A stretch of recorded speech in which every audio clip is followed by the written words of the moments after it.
Let's discuss uses of noble gases और group 18 elements. अब देखिए, group 18 elements have potential application.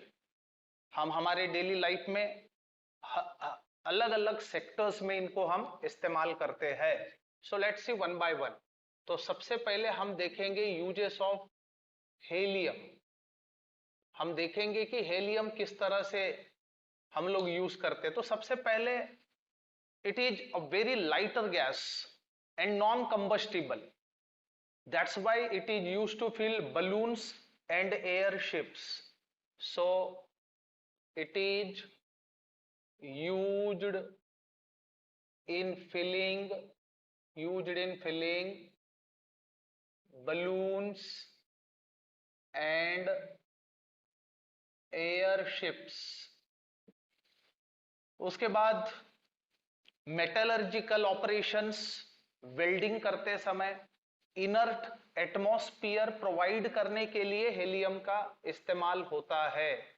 So to produce inert atmosphere in metallurgical operations, उसके बाद welding etcetera. Then liquid helium is use to produce low temperature. ये cryogenic agent है, याद रखना। So liquid helium is used to produce low temperature, thus it is a cryogenic agent.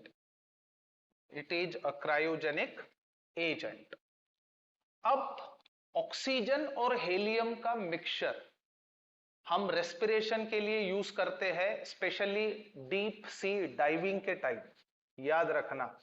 So mixture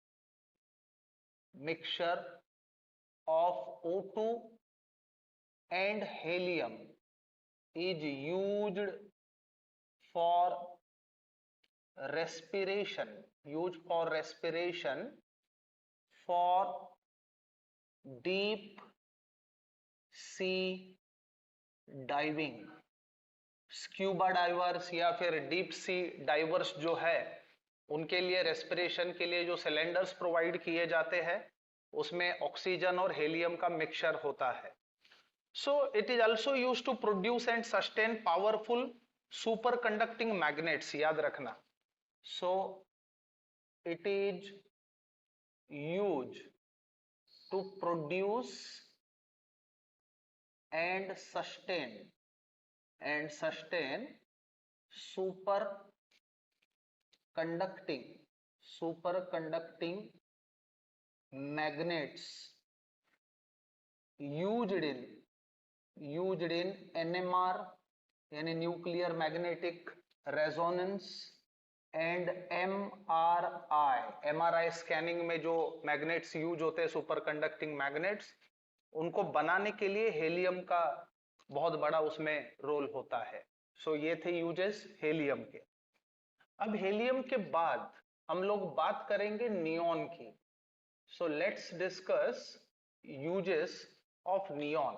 so it is use for production of neon lamps और neon lights, जो signalling के काम में आता है। So it is used to produce neon lights। उसके बाद television set, spark plug, warning signal, इसमें भी नियॉन का इस्तेमाल होता है।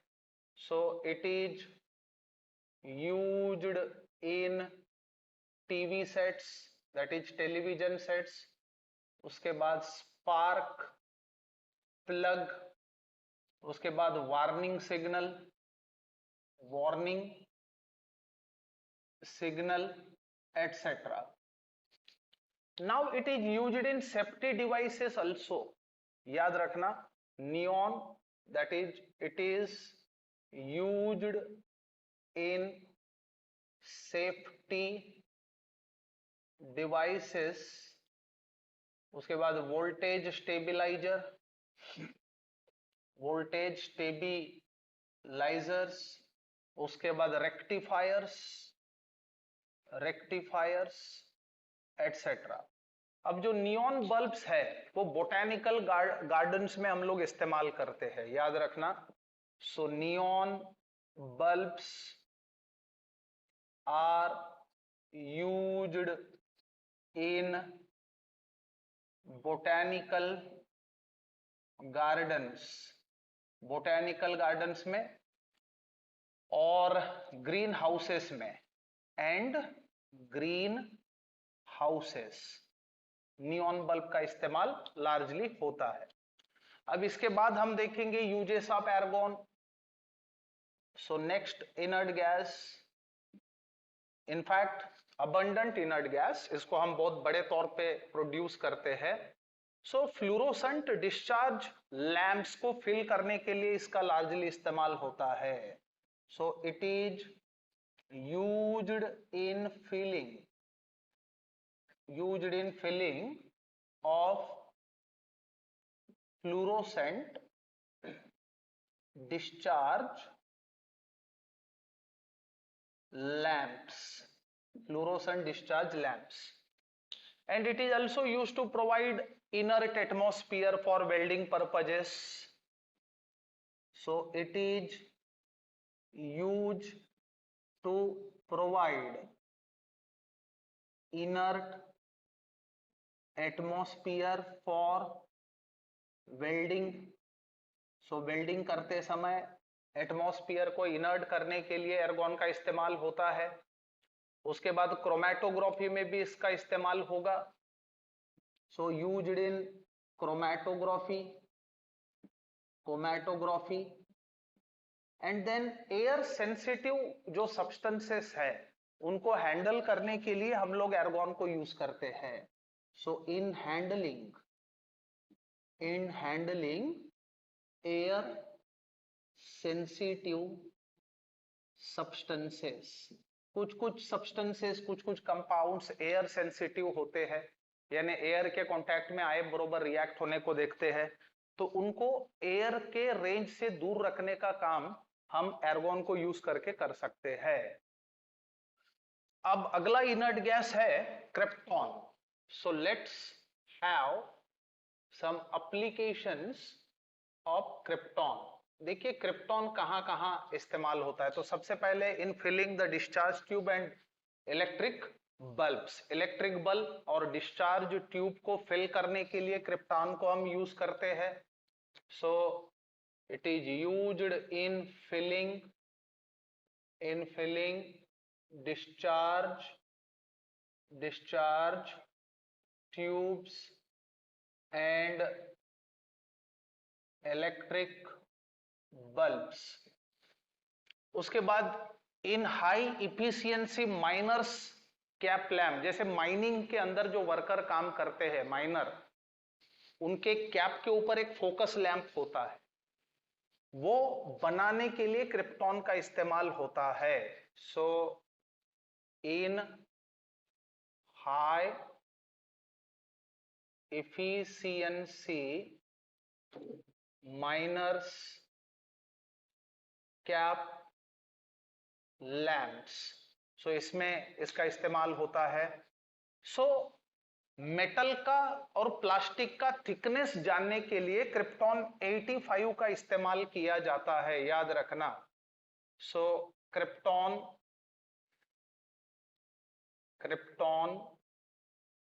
85 is used to measure thickness of metal and plastic, उसके बाद जो एयरपोर्ट है, एयरपोर्ट के ऊपर जो सिग्नल्स लगते हैं रनवे के ऊपर, उसमें भी इसका इस्तेमाल होता है। So in signal lights of runway of airport के ऊपर जो रनवे होता है उसमें सिग्नलिंग जो हम करते हैं, यानी जो प्लेन्स उड़ान भरते हैं या फिर उतरने वाले, तो सिग्नल लाइट्स में क्रिप्टॉन का इस्तेमाल होता है। उसके बाद कॉस्मिक रे इंस्ट्रूमेंट्स बनाने के लिए इनका इस्तेमाल होता है। So in production of cosmic ray instruments produce करने के लिए इसका इस्तेमाल किया जाता है। अब क्रिप्टॉन के बाद अगला इनर्ट गैस है जेनॉन। सो जेनॉन के देखिए यूजेस, सबसे पहली बात, जेनॉन और क्रिप्टॉन का जो मिक्सचर है वो फ्लैश बल्ब्स में यूज होता है, जो हाई स्पीड फोटोग्राफी में हम इस्तेमाल करते हैं। तो सबसे इंपॉर्टेंट चीज, mixture of xenon and what krypton is used in flash bulbs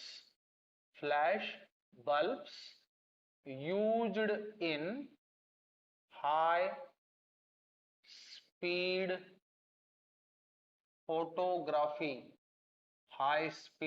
photography उसके बाद लिक्विड xenon जो है वो रिसर्च लेबोरेटरी में इस्तेमाल होता है, खासकर detection of mesons and gamma photons.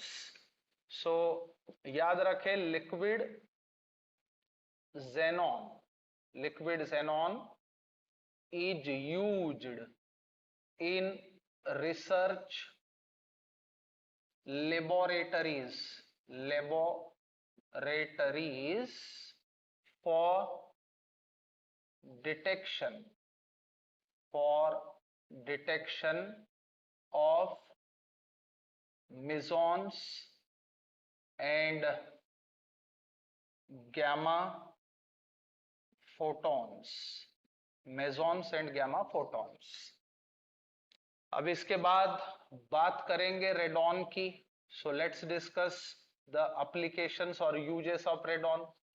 तो सबसे पहली बात याद रखें, in radiotherapy for treatment of cancer radon का लार्जली इस्तेमाल होता है। So it is used in treatment of cancer in radiotherapy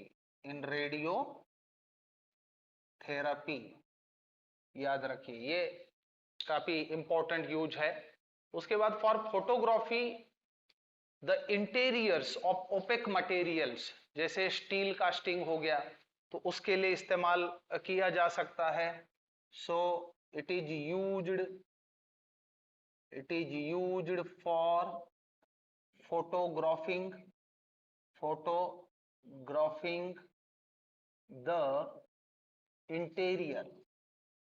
the interior of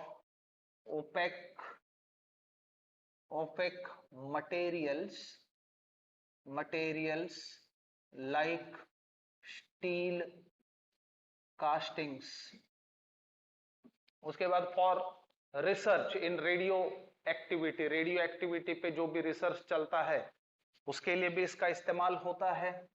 so for research of radioactivity. So इस प्रकार से रेडॉन के कुछ यूजेस हमने बताए। So it was all about applications और uses of different noble gases or inert gases।